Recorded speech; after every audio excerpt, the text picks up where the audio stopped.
of your book, you say that if we discover a complete theory of the universe, then it should in time be understandable in broad principle to everyone and not just to a few scientists.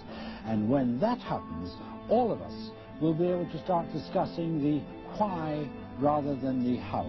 And I quote, "If we find the answer to that, it would be the ultimate triumph of human reason, for then we would know the mind of God." Do you think that God can intervene in the universe as he wants, or is God too bound by the laws of science? The question of whether God is bound by the laws of science is a bit like the question, can God make a stone that is so heavy that he cannot lift it?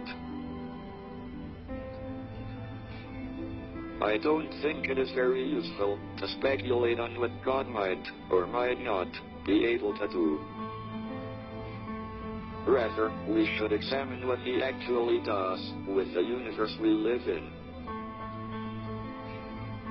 All our observations suggest that it operates according to well-defined laws.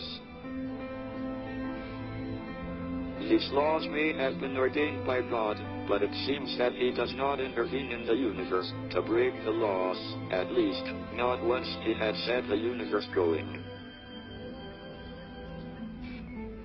However, until recently, it was thought that the laws would necessarily break down at the beginning of the universe.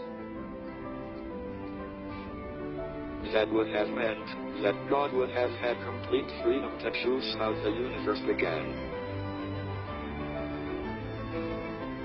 In the last few years, however, we have realized that the laws of science may hold even at the beginning of time.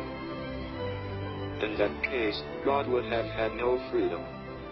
The way the universe began would be determined by the laws of science,